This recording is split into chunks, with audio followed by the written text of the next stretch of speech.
A very, very good morning to all. This is Mukesh Dwivedi, faculty from Vidhigya Juris.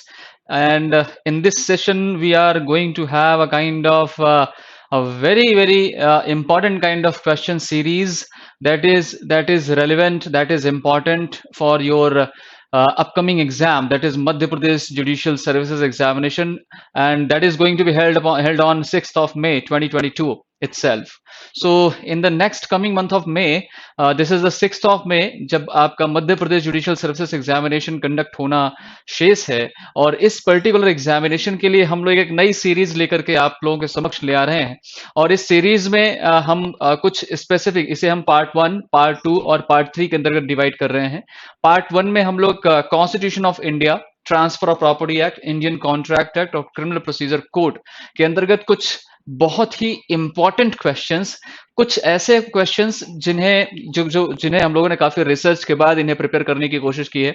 और ये ऐसे questions हैं जिनके आ पाने की संभावना या एक्सपेक्टेशन थोड़ा सा हम लोग ज्यादा लगा पाने की स्थिति में है। तो ये क्वेश्चंस आप लोगों के लिए बहुत बहुत इंपॉर्टेंट हो सकते हैं। इन क्वेश्चंस को एक बार आप आंसर करने की कोशिश करिए, इन क्वेश्चंस को आप एक बार देखने की कोशिश करिए और इन प्रश्नों को एक बार सॉल्व करने के बाद ही अपने एग्जामिनेशन हॉल पर आप एंटर करेंगे तो बेहतर होगा। ये आपके लिए कुछ या किसी न किसी रूप में अगर हेल्प करता है तो it will be a kind of pleasure to this institution and to me as well. So in this particular part number 1 series, we are initiating with the questions that are from the Constitution of India. And the first question is about in which case it was laid down that the amendment in the Constitution is exercise of legislative function of the Parliament. तो किस particular supreme court के judgement में ये particular statement held किया गया कि भारतीय संविधान के अंतर्गत जो संशोधन है ये एक लेजिस्लेटिव फंक्शन है, ये संसद का एक अपना लेजिस्लेटिव फंक्शन है। इस पर्टिकुलर स्टेटमेंट को हेल्ड किया गया basically Golaknath versus state of Punjab के केस में, जो कि 1967 में आता है। तो 1967 में ये पर्टिकुलर जजमेंट, जिसमें सुप्रीम कोर्ट ने इस पॉइंट को यहां पर स्पेसिफाई किया और कहा कि Golaknath versus state of Punjab 1967 में 6:5 के इस रेशो से 6:5 के रेशो से मेजॉरिटी ओपिनियन के साथ सुप्रीम कोर्ट ने हेल्ड किया amendment in the constitution is exercise of legislative function of the parliament. Another question that you can see, the president of India may be removed from his office on which of the following grounds? सोचें, president of India may be removed from his office on which specific ground or grounds? Point number 1, proved misbehavior. Point number 2, incapacity. Point number 3, both. Point number 4, violation of the constitution. So if you can remember the article number 61, तो 61 जो की बात करता है procedure for impeachment of the president की स्थिति के बारे में, राष्ट्रपति की जो महाभियोग चलाने की प्रक्रिया है, ये आर्टिकल नंबर 61 के अंतर्गत प्रोवाइड की हुई है। और उसके पहले पैरा में ही आपको ये पॉइंट पढ़ने को मिलता है कि प्रेसिडेंट को on the ground of violation of the constitution, संविधान के वायलेशन करने की स्थिति में, अतिक्रमण करने की स्थिति में उस पर इम्पीचमेंट का प्रोसेस चालू किया जा सकता है। और ऐसी कंडीशन में पार्लियामेंट के किसी भी हाउसेस के द्वारा, किसी भी सदन के द्वारा इस प्रकार का कोई भी आरोप लगाया जा सकेगा। तो क्वेश्चन नंबर 2 बहुत ही सिंपल है, बहुत ही साधारण है, लेकिन चूंकि हमारे कॉन्स्टिट्यूशन ऑफ इंडिया के अंतर्गत कई सारे कॉन्स्टिट्यूशनल फंक्शनरीज के अपॉइंटमेंट, उनके टेन्योर, उनके टर्म ऑफ ऑफिस के बारे में प्रावधान किया गया है, इसलिए जो आधार हैं, जो ग्राउंड्स हैं, स्पेसिफिकली जैसे सुप्रीम कोर्ट के जजेस, हाई कोर्ट के जजेस, कैग है ना, या एडवोकेट जनरल्स, या यूपीएससी के चेयरपर्सन है ना, ये जो स्पेसिफिक अथॉरिटी, ये election commission, chief election commissioners, इन सब के अपॉइंटमेंट और इन सब के रिमूवल के संदर्भ में जो स्पेसिफिक ग्राउंड्स हैं, उन ग्राउंड्स को आपको याद रखने होंगे। वहां से कोई ना कोई एक प्रश्न बनने की पॉसिबिलिटी रहती है। तो यहां पर आप याद रखेंगे आर्टिकल नंबर 61 से ये प्रश्न पूछा गया है और ये वायलेशन ऑफ द कॉन्स्टिट्यूशन इसका सही आंसर होगा, सही आधार होगा। Question number 3. Which one of the following is correct statement in deciding the question as to the disqualification of a member of parliament? पूछा जा रहा है कि इसमें से आप सही कथन बताएं, करेक्ट स्टेटमेंट बताएं। जहां पर ये प्रोवाइड किया गया हो, in deciding the question as to disqualification of a member of parliament the president shall act according to whose opinion.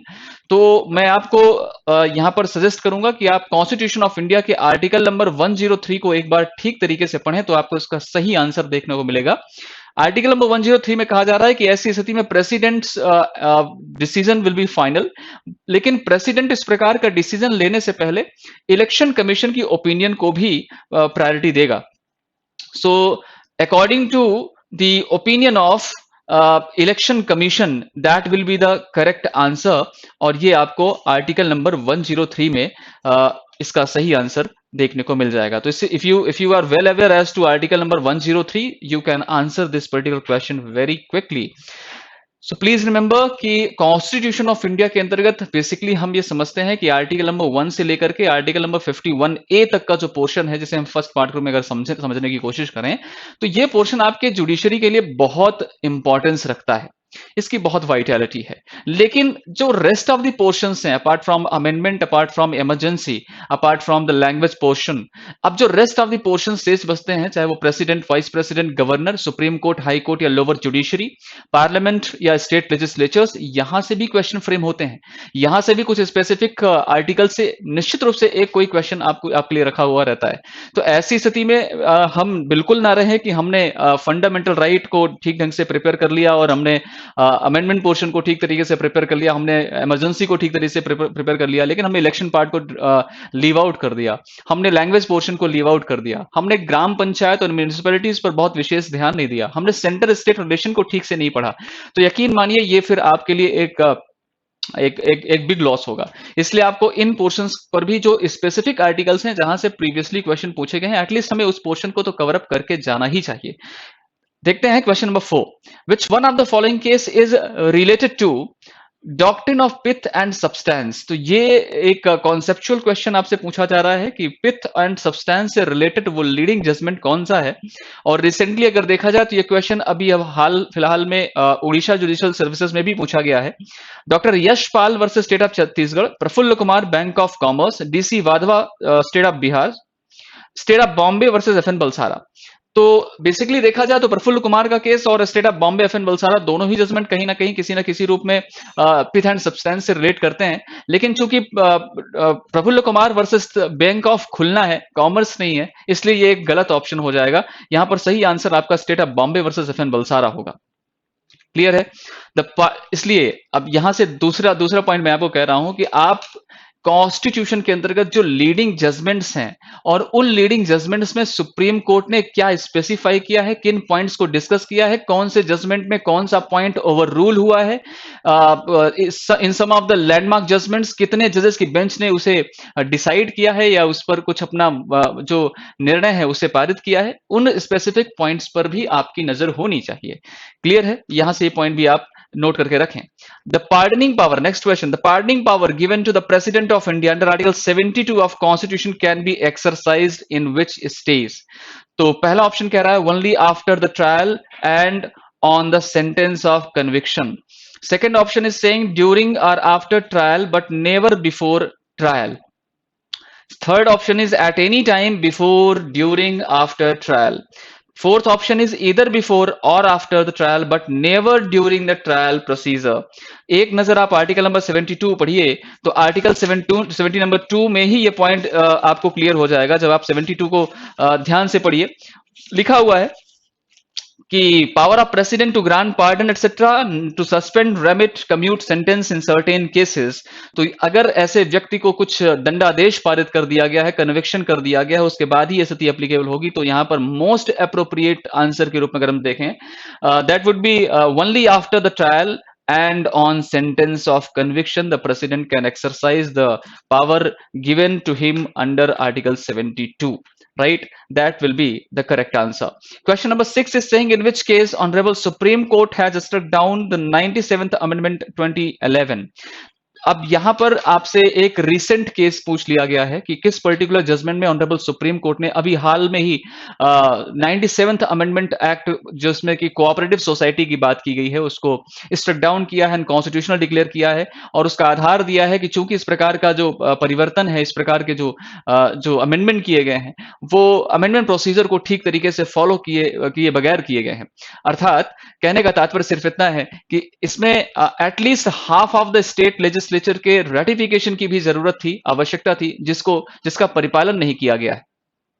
इसलिए सुप्रीम कोर्ट ने इसे अनकॉन्स्टिट्यूशनल डिक्लेयर कर दिया है। लेकिन मोस्ट इंपॉर्टेंट फैक्ट यह है कि यहां पर सुप्रीम कोर्ट ने इसके एक भाग को, उन पर्टिकुलर कोऑपरेटिव सोसाइटी के फंक्शनरी पार्ट को जो स्टेट को बिलोंग करते हैं, उसके संदर्भ में इसे अभी ऑपरेटिव माना है, उसे अभी भी एप्लीकेबल माना है, उसके रिगार्डिंग, यानी पार्टली ये अनकॉन्स्टिट्यूशनल डिक्लेयर्ड हुआ है, पूरी तरह से नहीं। तो क्वेश्चन नंबर 6 में लिखा गया कि किस पर्टिकुलर केस में 97th अमेंडमेंट एक्ट को स्ट्रक डाउन किया गया है। तो it is the case of union of India versus Rajendra N Shah and others judgment, जो रिसेंट में ही अभी सुप्रीम कोर्ट ने इस पर अपना डिसीजन पारित किया है। ये जजमेंट आपको मालूम होना चाहिए for the upcoming exams. An ordinance promulgated, another particular question, an ordinance promulgated by the President of India in exercise of his legislative power shall cease to operate or to have effect or be of same force as an act of parliament. तो president की ordinance power कौन से article में निर्देशित है? Article number 123 में। और governor की it is provided under 213। So president की ऑर्डिनेंस प्रोमलगेशन की जो पावर है, that is provided under article 123। जब आप इस पर्टिकुलर प्रोविजन को रीड आउट करेंगे तो उन प्रोविजंस में आपको ये बात पूर्ण रूप से स्पष्ट हो जाएगी, जिसमें पहला ऑप्शन, फर्स्ट ऑप्शन कह रहा है at the expiration of 6 weeks from the reassembly of parliament. Second option is saying upon passing of resolution by house of parliament endorsing disapproval thereof expressed by resolution of the president. Third option is saying upon it being withdrawn by the president. अब question को एक बार फिर से पढ़िए। Ordinance promulgated by president of India in exercise of legislative power shall cease to operate. कौन से particular options में? तो पहला ऑप्शन हमें क्लियर है, दूसरा ऑप्शन हमें क्लियर है जो पहले पैरे से ही इंक्लूडेड है, third option is very much clear, ये वहां पर एक्सप्रेस फॉर्मेट में लिखे हुए हैं, so upon it being withdrawn by the president. अब fourth option is talking about all of this, तो यहां पर आपका करेक्ट आंसर होगा ऑल ऑफ दीज। तो इन तीनों ही आधारों पर such promulgation shall cease to operate, right. Question number 8 की ओर मूव करते हैं। बात करता है preamble of constitution was amended and the words sovereignty, socialist, secular, democratic, Republic, these terms were substituted by sovereign democratic republic by which particular amendment। तो यहां पर आपका सही आंसर होगा 42nd अमेंडमेंट एक्ट 1976, जो कि एनफोर्स हुआ 3rd of Jan 1977 में। बहुत फेमस काइंड ऑफ अमेंडमेंट है। 42nd अमेंडमेंट एक्ट अपने आप में एक बहुत बृहद प्रकार के संशोधन को इंक्लूड करता है, जिसके अंतर्गत कॉन्स्टिट्यूशन ऑफ इंडिया में व्यापक प्रकार के परिवर्तन हुए थे। तो 42nd amendment act will be the right option for this question. You have to remember not only the amendment part but the enforceable date as well, that is 3rd of January 1977। ऐसे points पे भी question previously पूछे गए हैं, इसलिए आपको aware रहना चाहिए। मूव करते हैं क्वेश्चन नंबर 9 की ओर। Under article 79 of the constitution of India the parliament for the union consists of, point number 1 Lok Sabha plus Rajya Sabha, point number 2 the council of states plus house of people, point number C president plus council of state plus house of people, point number 4 president plus Lok Sabha. चूंकि यहां पर article 79 लिखा ही हुआ है, तो आप एक बार 79 को देख लें। आर्टिकल 79 के प्रोविजन में ये बात साफ तौर पर लिखी हुई है कि पार्लियामेंट के अंतर्गत न सिर्फ काउंसिल ऑफ स्टेट, न सिर्फ हाउस ऑफ पीपल, बल्कि प्रेसिडेंट भी इंक्लूडेड है। तो इस क्वेश्चन नंबर 9 का जो सही आंसर होगा वो होगा ऑप्शन नंबर सी। तो इसमें पार्लियामेंट शब्द के अंतर्गत प्रेसिडेंट, काउंसिल ऑफ स्टेट यानी राज्यसभा, हाउस ऑफ पीपल यानी लोकसभा भी इंक्लूडेड है। क्लियर है? मूव करते हैं क्वेश्चन नंबर 10 की ओर। एक प्रोविजन बेस्ड क्वेश्चन डायरेक्टली पूछ लिया गया है। Under which particular section article of the constitution of India a Gram Sabha में exercise such powers and perform such functions at the village level as the legislature of a state में by law provide, fill in the blank. So the correct answer will be article number 243 capital A. आप जाकर के एक बार constitution of India में इन provisions को देख लेंगे, आपको ये बात स्पष्ट हो जाएगी। ठीक है, तो टोटल 10 क्वेश्चंस आपके कॉन्स्टिट्यूशन ऑफ इंडिया के सब्जेक्ट से मध्य प्रदेश जुडिशरी में या मध्य प्रदेश सिविल जज एग्जाम में पूछे जाते हैं। इन 10 इंपॉर्टेंट क्वेश्चंस को हमने आपके समक्ष रखा है पार्ट नंबर 1 सीरीज के अंतर्गत। इंडियन कॉन्ट्रैक्ट एक्ट में देखते हैं कि कौन कौन से इंपॉर्टेंट क्वेश्चंस आपके लिए इसके अंतर्गत हो सकते हैं जिनके आने की पॉसिबिलिटी नजर आती। Question number 11। Question number 11 is talking about novation of a contract means what, और ये क्वेश्चन प्रीवियस जुडिशियल सर्विसेज में भी कई बार पूछा गया है। It means the renewal of original contract, it means the substitution of a new contract in place of original contract, so cancellation of contract and alteration of contract। section number 62 जब आप read करेंगे, that is talking about the doctrine of novation, नवीनीकरण के सिद्धांत पर वो base करता है।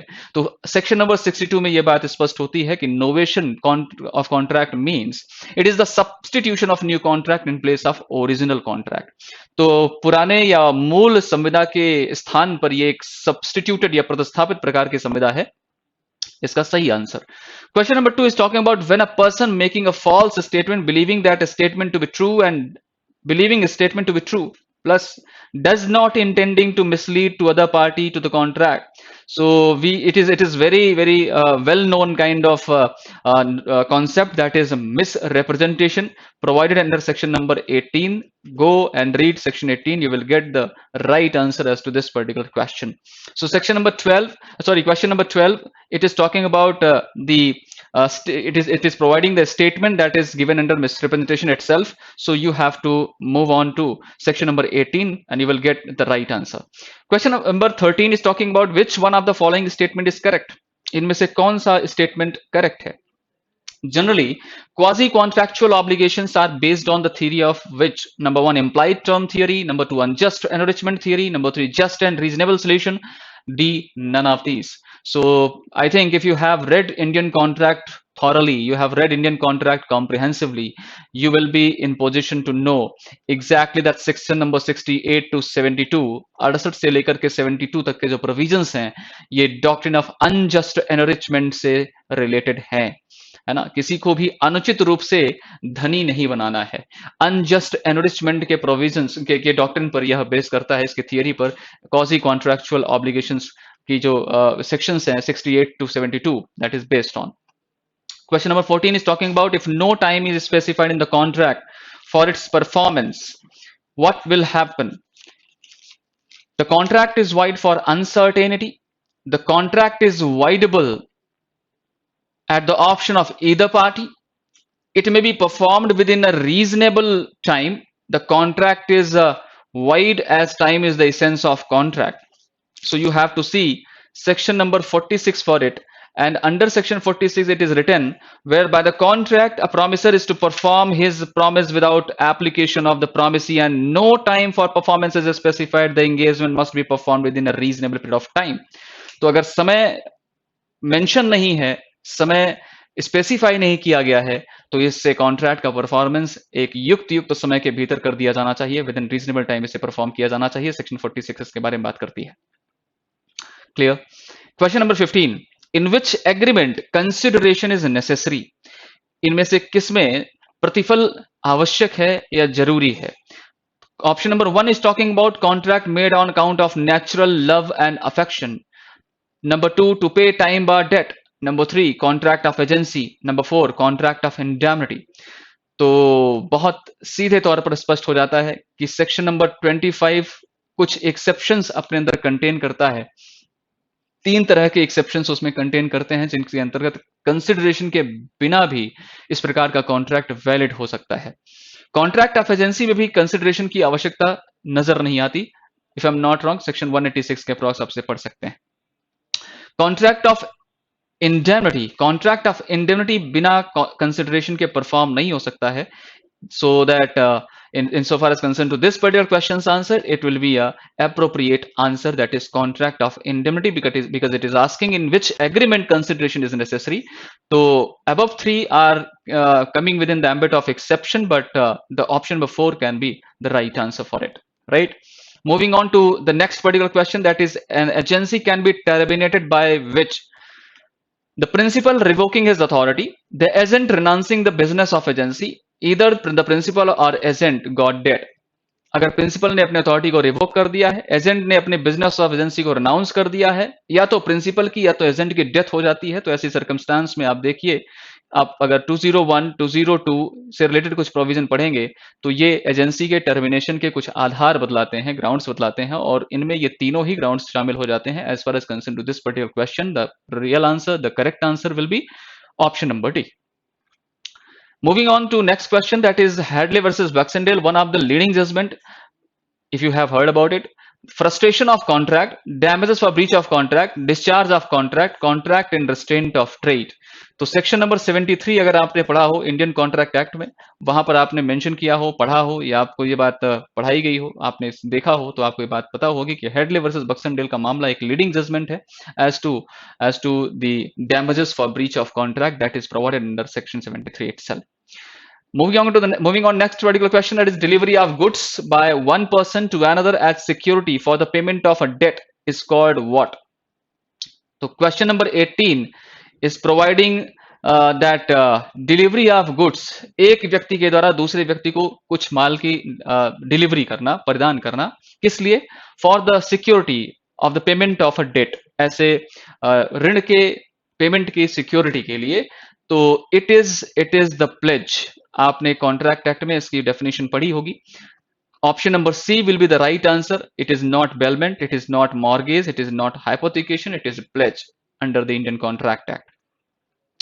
तो इस तरह से इंडियन कॉन्ट्रैक्ट एक्ट के भी कुछ क्वेश्चंस कंप्लीट होते हैं, और इसमें हम लोगों ने लगभग 8 क्वेश्चंस डिस्कस किए होंगे, और ये 8 प्रश्न की सीरीज ही आपके एमपी सिविल जज के एग्जाम्स में भी लगभग 8 क्वेश्चन ही पूछे जाते हैं, अगर इसके एलोकेशन ऑफ क्वेश्चंस को की सीरीज को देखें. Moving on to the next particular topic, that is code of criminal procedure. Code of criminal procedure में टोटल 15 क्वेश्चन पूछे जाते हैं. वन बाय वन उन क्वेश्चंस को हम लोग डिस्कस करेंगे. Provision for default bail is given under which particular section? बहुत ही सीधी बात है, सीधे प्रोविजन से पूछा गया प्रश्न है. 173(8) हो नहीं सकता क्योंकि सप्लीमेंट्री चालान की बात हो रही है. 174 भी नहीं हो सकता क्योंकि ये इंक्वेस्ट रिपोर्ट के बारे में है. 167 क्लॉज नंबर 2 या subsection number 2 is the right answer for default bail given under article number question number 19. So the right answer will be the option number C. None of the above होने का chance नहीं बनता. Question number 20 is talking about magistrate of first class may issue search warrant if he has reason to believe that any person is confined under such circumstances that confinement amounts to an offense.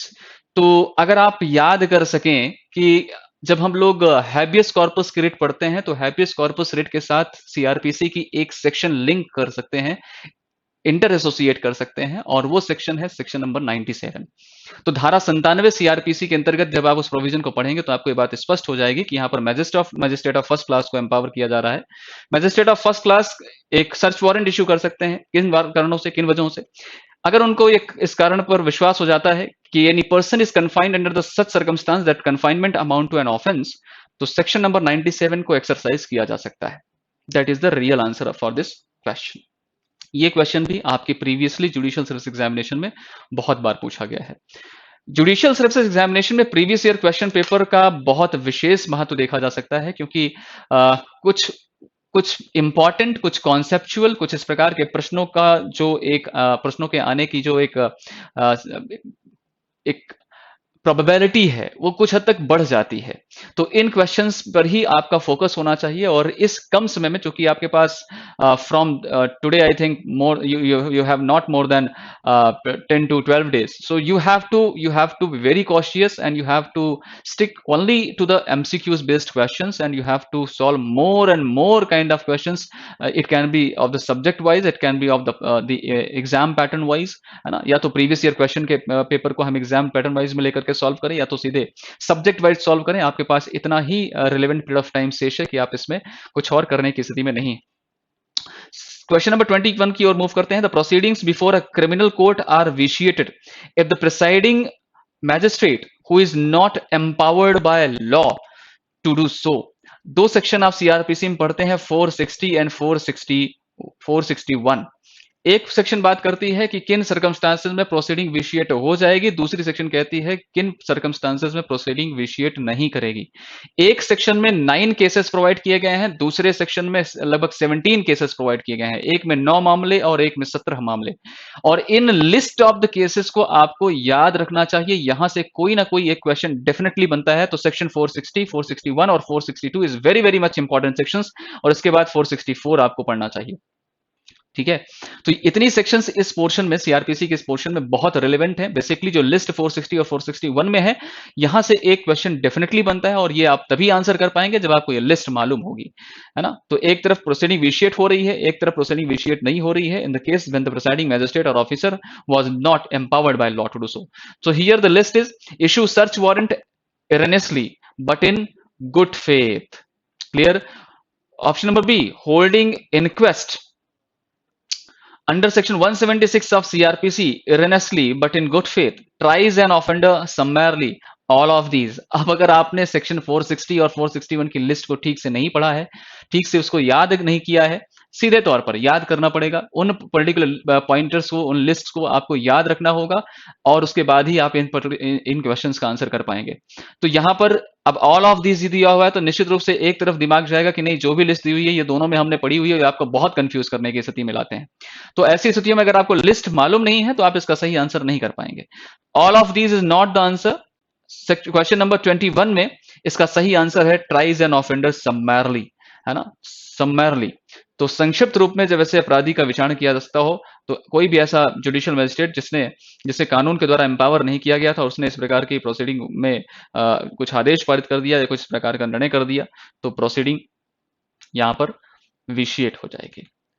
Question number 22 बात करता है on the non completion of the investigation, that is failure of prosecution to file chargesheet within the prescribed period of 90 or 60 days as given in section 167 of the code of CRPC.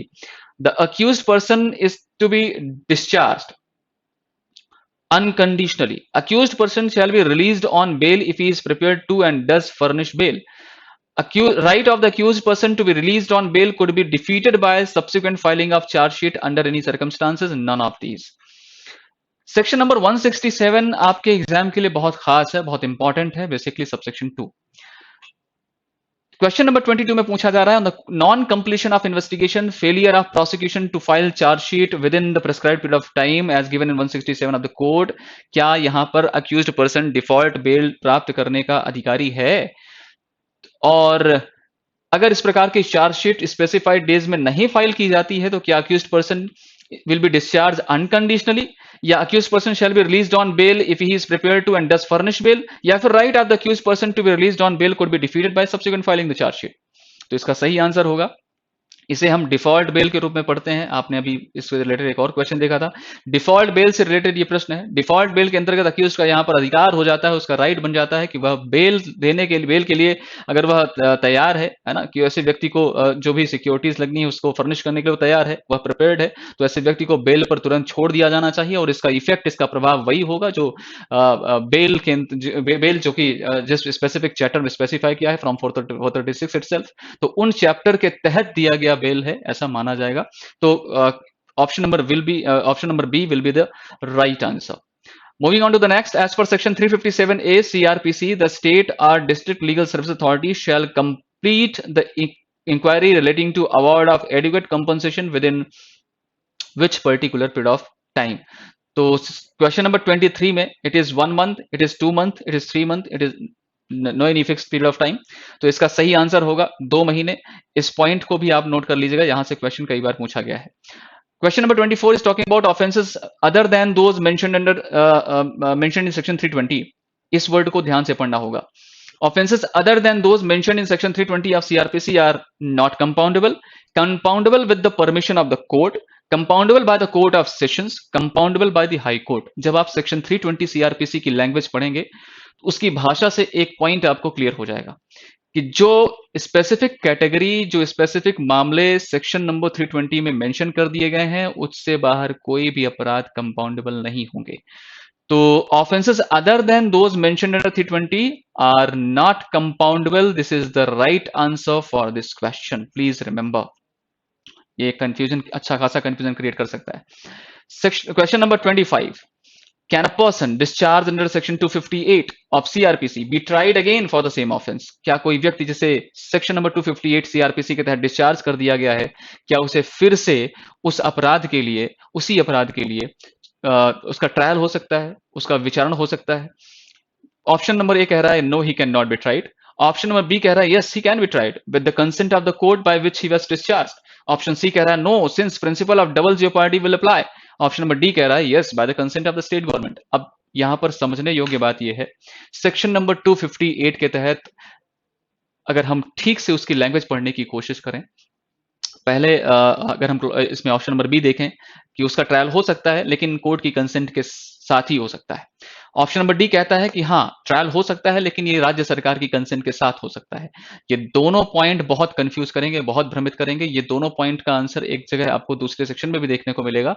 इसलिए sections को जब आप read करते हैं word by word, letter by letter, please mark them, please underline them. उन्हें अच्छे से underline करने की कोशिश करिए, इसे अपनी हैबिट में शामिल करिए. तो सेक्शन नंबर 258, सेक्शन नंबर 257 और इसके साथ 249, ये सारे प्रोविजन यहां पर बहुत ज्यादा रेलेवेंट होते हैं. इन सारे सेक्शन से कोई ना कोई एक question regarding acquittal, regarding discharge पूछा ही जाता है. तो यहां से इन पर्टिकुलर सेक्शन के अंतर्गत जो प्रभाव है, जो इफेक्ट है, जो कॉन्सिक्वेंस है, उसे अंडरलाइन करके रखें और उसे ठीक तरीके से पढ़ें. तो as far as concern to section number, question number 25, the right answer will be such person can be tried again but that will be with the consent of court. न्यायालय की सहमति के साथ ही इस प्रकार के व्यक्ति को फिर से जो है ट्राई किया जा सकेगा जिसके द्वारा उसे डिस्चार्ज किया गया था. That will be the right answer, section number 258. Question number 26 is talking about according to section 300 CRPC, following requirements are to be satisfied to bar a second trial.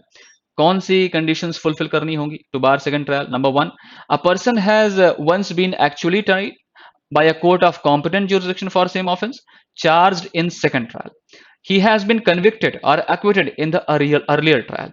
Conviction or acquittal is in force. It has not been set aside by the superior court. ध्यान से पढ़िए इन तीनों options को. तीनों ही options में ये बात specify की जा रही है कि ऐसा व्यक्ति जिसे एक्चुअली ट्राई किया गया था by a court of competent jurisdiction, एक ही अपराध के लिए उसी अपराध के लिए फिर से विचारण हो सकेगा. दूसरा ऑप्शन कह रहा है that he has been convicted or acquitted in the earlier trial. और तीसरा ऑप्शन कह रहा है कि conviction or acquittal is in force, it has not been set aside by, मतलब वो अभी भी प्रवर्तन में बना हुआ है. तीनों ही ऑप्शंस यहां पर इसके सही आंसर माने जाएंगे. For these are the conditions that must be fulfilled, that are required to be satisfied to bar to make a prohibition on second trial. तो द्वितीय विचारण में इस प्रकार के एक ही अपराध के मामले में ऐसे व्यक्ति को दोबारा फिर से उन्हीं चार्जेस पर ट्राई नहीं किया जाए. इसके लिए तीनों ही कंडीशन जो यहाँ पर मेंशन है वो तीनों कंडीशन यहाँ पर इसको सेटिस्फाई करती हैं. सेक्शन 300 आप ठीक से पढ़िए, बहुत इंपॉर्टेंट सेक्शन है. The prescribed period of limitation for taking cognizance of N offence punishable with imprisonment for term more than 3 years. तो सेक्शन 27 से ये बात स्पष्ट हो जाती है.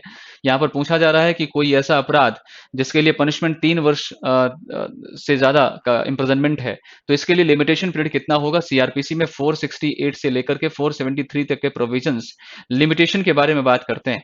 यहाँ पे आपको एक कैटेगरी देखने को मिलती है कि अगर अपराध केवल फाइन से पनिशेबल है तो 6 month लिमिटेशन पीरियड, अगर 0 to 1 इम्प्रिजनमेंट 1 year के इम्प्रिजनमेंट से पनिशेबल है तो 1 year का लिमिटेशन पीरियड, अगर 1 to 3 year के लिमिटेशन पीरियड है तो इट विल बी 3 year, और अगर 3 वर्ष से ज्यादा है तो ऐसी स्थिति में कोई लिमिटेशन पीरियड नहीं होती है. ये पॉइंट यहाँ पर आपको देखने को मिलेगा. From section 468 till section 473 they are relating to limitation period under code of criminal procedure.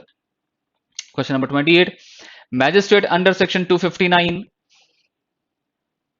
The Code of Criminal Procedure 1973 has the power to convert summon cases. मैंने आपसे प्रीवियसली भी कहा है कि 257, 258, 259, 249 are the provisions under CRPC जिससे prelims का question बनता ही है और यहाँ से आपको चीजें बहुत ध्यान से पढ़नी चाहिए. तो ये पूछ रहे हैं कि section 259 CRPC has the power to convert summon cases to warrant cases. इसे सम्मन से वारंट में स्विच करने की स्थिति दिखा रहा है. तो relating to offences punishable for term exceeding 1 year, 6 month, 3 month, 9 month, तो इसका सही आंसर 6 महीने होगा. Go and read section number 259, you will be clear You will be clear within the specified time without any delay. तो section number 259 को एक बार read करिए, आपको पॉइंट क्लियर हो जाएगा. Next question is asking about the chapter of plea bargaining does not apply. किन केसेस में एप्लीकेशन नहीं होता? When the offence is punishable with death, when the offence is punishable with imprisonment for life, it is relating to juveniles, बच्चों के खिलाफ इस प्रकार का अपराध है, लाइफ इंप्रिजनमेंट से पनिशेबल है, डेथ से पनिशेबल है. तो यहां पर आप देख पाएंगे कि उसके पहले पैरे में ही आपको ये बात देखने को मिलती है कि प्ली बार्गेनिंग का कॉन्सेप्ट कहां एप्लीकेबल होता है. तो मृत्युदंड के केसेस में, लाइफ इंप्रिजनमेंट केसेस में, 7 वर्ष से ज्यादा के अपराधों में इसका एप्लीकेशन नहीं होता. औरतों, महिलाओं के विरुद्ध होने वाले अपराधों में और बच्चों के खिलाफ होने वाले अपराधों में भी इसका एप्लीकेशन नहीं होता. तो यहां पर इसका सही आंसर होगा all of the above. Clear? Moving to the next. Under section 378 subsection 1 CRPC, who can direct the public prosecutor to present an appeal to the court of session from an order of acquittal passed by magistrate in respect of cognizable non-bailable offense? तो 378 के section 378 subsection 1 के पहले पैरे में ही आपको ये बात देखने को मिल जाएगी.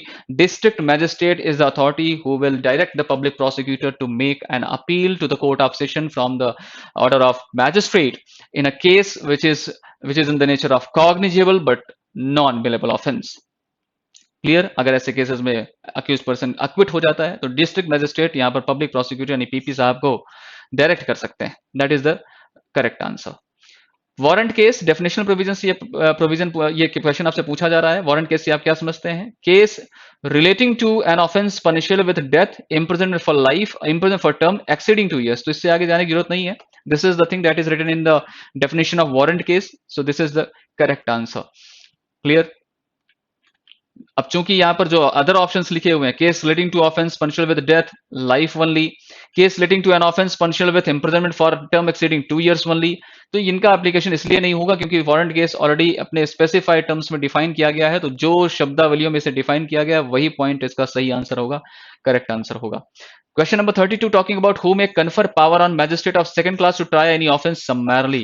संक्षिप्त विचारण करने के लिए, किसी अपराध का समरी ट्रायल करने के लिए कौन ऐसे जुडिशियल मैजिस्ट्रेट क्लास 2 को ऐसी शक्तियां कन्फर कर सकता है? It is the state government, is the high court, is the central government, session court. Go and read section number 262 के अप्रॉक्स में आप देखिए, 261, 260 एंड हाँ 260, 261, 262 इन प्रोविजंस में आपको समरी ट्रायल से रिलेटेड कुछ प्रोविजन देखने को मिलेंगे. तो समरी ट्रायल से रिलेटेड जो प्रोविजन है इसमें सेकंड क्लास मैजिस्ट्रेट को एम्पावर किया गया है by the high court himself, है ना. तो हाई कोर्ट को ये पावर दी गई है. हाई कोर्ट यहाँ पर जुडिशियल मैजिस्ट्रेट क्लास 2 को ऐसी पावर कन्फर कर सकते हैं कि कुछ विशिष्ट मामलों में ही इस प्रकार के समरी ट्रायल की प्रोसीजर को फॉलो करें. विच one of the following is not correctly matched. इसमें आपको बताना है कि कौन सा सही रूप में किसका मिलान नहीं है. सेक्शन 2D कंप्लेंट डिफाइन करता है, 2H investigation, 2R police report, 2W victim. Victim 2W में डिफाइंड नहीं है, ये बात आपको पता होगी. तो डेफिनेशनल प्रोविजन में आप एक बार देखिए, क्योंकि विक्टिम 2WA के अप्रॉक्स दिए हुए सेक्शन में डिफाइंड है, तो विक्टिम के लिए सही जो डेफिनेशन है वो 2W नहीं होगी. This is the mismatched kind of option, so that you have to give your answer as to this, that is option number D. इस तरीके से क्रिमिनल प्रोसीजर कोड की समाप्ति हो जाती है. क्रिमिनल प्रोसीजर कोड में 15 क्वेश्चन पूछे जाते हैं. 15 क्वेश्चन में से जो एग्जिस्ट हो सकता था वो किसी तरह से हम लोगों ने मैनेज किया है और आप तक संप्रेषित करने की कोशिश की है. इन पर्टिकुलर क्वेश्चंस को आप एक बार जरूर देख लीजिए अपने एग्जाम हॉल में जाने से पहले. I am sure that it will help you much. Transfer property act में लगभग 7 क्वेश्चन आप देखेंगे. ट्रांसफर प्रॉपर्टी एक्ट में पहला क्वेश्चन आप देख रहे हैं, where on a transfer property and interest there is created in favour of a person to take effect only on the happening of a specified uncertain event. It is called what? It is called contingent interest. तो vested interest और contingent interest जो कि article section number 19 और section number 21 में defined है, आप इन provision से इसका अवलोकन कर सकते हैं. तो वेस्टेड इंटरेस्ट जब कभी भी आप 19 पढ़ें तो उसके साथ में 21 जरूर पढ़ लें. कंटिंजेंट इंटरेस्ट इसके बारे में आपको यहाँ पर देखने को मिलेगा, उसी का एक पार्ट यहाँ पर ले लिया गया है क्वेश्चन के रूप में जो आपके समक्ष दिखाई दे रहा है. Every transfer of immoral property made with intent to defeat delay the creditors of transfer is called what? तो क्वेश्चन नंबर 35 के लिए जो शब्द यहां पर लिखे हुए हैं आप याद कर सकते हैं. फ्रॉडुलेंट ट्रांसफर, फ्रॉडुलेंट ट्रांसफर के अंतर्गत आपको ये स्टेटमेंट देखने को मिलता है कि every transfer of immovable property made with intention to defeat or delay the creditors of the transfer, ये फ्रॉडुलेंट ट्रांसफर कहलाता है, ये कपटपूर्ण अंतरण कहलाता है।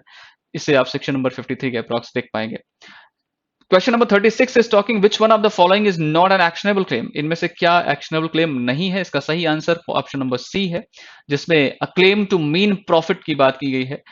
Claim to mean profit is not an actionable claim, और rest, arrear of rent, share in partnership और endowment life insurance policies are also actionable claims, right. एक पूरी लिस्ट आपको बनानी चाहिए एक्शनेबल क्लेम्स की, कौन से हैं और कौन से नहीं हैं। एक तरफ यस, एक तरफ नो, और आपको पॉइंटर्स में चीजों को लिखना चाहिए कि ये एक्शनेबल क्लेम है और ये एक्शनेबल क्लेम नहीं है। एक्शनेबल क्लेम थोड़ा सा technical topic transfer property act के तहत निर्धारित किया गया है, उसे अगर आप ध्यान से पढ़ लेंगे और उनके इलस्ट्रेशंस को, उनके दिए हुए ऐसे एग्जांपल्स को आप अगर कहीं नोट बना करके लिख लेंगे तो आपको इसकी सारी भ्रांतियां दूर हो जाएंगी, किसी प्रकार का कोई कंफ्यूजन नहीं रह जाएगा। प्रीवियसली अलग अलग स्टेट जुडिशरी में जहां कहीं भी ऐसे एग्जांपल्स पूछे गए हैं कि कौन सा एक्शनेबल क्लेम है नहीं है, वहां से एक लिस्ट आप प्रिपेयर कर सकते हैं, और उन्हीं में से अलग अलग स्टेट्स में जब कभी भी क्वेश्चन ऐसे पॉइंटर्स में आते हैं तो लगभग रिपीटेड ही आते हैं। आप अगर उसे एक बार क्लियर कर लेंगे, दोबारा आपको उसमें अपना एफर्ट देने की जरूरत नहीं पड़ेगी। Question number 37 is talking about the farm of Sultanpur is the property of C and worth rupees 80,000. A, by an instrument of gift professed to transfer it to B, giving by the same instrument 1 lakh rupees to C. A dies before election of B. बहुत सीधा सा answer है, इसमें एक ही बात आपको याद रखनी चाहिए कि यहाँ पर ऐसे प्रॉपर्टी के संदर्भ में जो अमाउंट है वो एक रिप्रेजेंटेटिव को मिल सकती है, और वो अमाउंट 80,000 रुपीज का हो सकता है। सेक्शन 35 आप इसके लिए पढ़ लीजिए, वहां पर आपको ये चीज क्लियर हो जाएगी। Question number 38 is talking about A transfers his property to be for life and after his death to C and D equally to be divided between them or to the survivor of them. C dies during lifetime of B, D survives B. At B's death, the property will go to the D, क्योंकि एक यहाँ पर क्या कहा जा रहा है, ए ने अपनी प्रॉपर्टी बी को लाइफ टाइम के लिए, उसके बाद सी और डी को इक्वल अमाउंट के रूप में इक्वली उसे डिवाइड करने के लिए दिया हुआ है। सी की बीच में ही मृत्यु हो जाती है, बी के लाइफ टाइम में ही, डी सर्वाइव करता है, और अंतोगत्वा बी की भी मृत्यु हो जाती है, तो प्रॉपर्टी किस पर वेस्ट करेगी? डी अभी शेष, जीवित शेष डी को प्रॉपर्टी वेस्ट करेगी, तो the property will pass to D. That will be the right answer under 38, question number 38. Another question that is in view of section 105 Transfer of Property Act 1882, a lease of immovable property is a transfer of what? So it is transfer of a right to enjoy such property in consideration, enjoyment, price paid, promised, money, share of crops, service, any other thing of value. Another option is saying an interest in a specific immovable property for securing payment of money advanced, ownership in consideration of price paid or promise, certain property made voluntarily without consideration. Without consideration, not applicable. Ownership, not applicable. Securing payment of money advance, not. ये तीनों ही option इसका गलत option है। सही answer आपका option number A है, जो बात करता है कि लीज क्या होता है। Lease is a kind of transfer of property, जो जिसमें ऐसे व्यक्ति इंजॉयमेंट का अधिकार रखता है after paying certain consideration, price paid, promised, money, share of crops, service or any other kind of value. Last question is about lis pendens that is not applicable. It is asking lis pendens is not applicable to suit a proceeding which is ex parte, which is collusive, which is pending service of the notice in execution. तो collusive is the option that is the right answer for it, और ये एक exception के तौर पर यहाँ पर act करता है। कोलिजिव यानी दुर्व्यय संधि के साथ अगर दोनों पक्षकारों ने आपस में कोई करार कर लिया है और इसे दुर्व्यय संधि के साथ इस प्रकार के केस को फाइल किया गया है, इंस्टीट्यूट किया गया है, ऐसे केसेस में लिस पेंडेंस का जो डॉक्ट्रिन है वो एप्लीकेबल नहीं होता है, जो कि सेक्शन नंबर 52 में प्रोवाइड किया गया है ट्रांसफर प्रॉपर्टी एक्ट के अंतर्गत। तो सेक्शन 52 आपको इसके लिए पढ़ना चाहिए। तो इस तरीके से 4 सब्जेक्ट यानी constitution of India, contract act, CrPC और ट्रांसफर प्रॉपर्टी एक्ट के अंतर्गत कुछ बहुत महत्वपूर्ण क्वेश्चंस, बहुत इंपॉर्टेंट क्वेश्चंस, जिनकी प्रोबेबिलिटी हम समझते हैं कि आने वाले एग्जामिनेशंस में काफी हद तक है। Rest is in the hands of God, we don't know, but we have tried much as to providing these questions to all of you from this platform. So enjoy these questions. Please read these questions at least once. Go with the specific provisions given and provided under these particular questions. It will help you much, right? wish you good luck for this part number 1, and in our another part number 2 and 3 series, you will get some other important and very very vital kind of provisions and questions which are much expected to come, right? Thank you to all.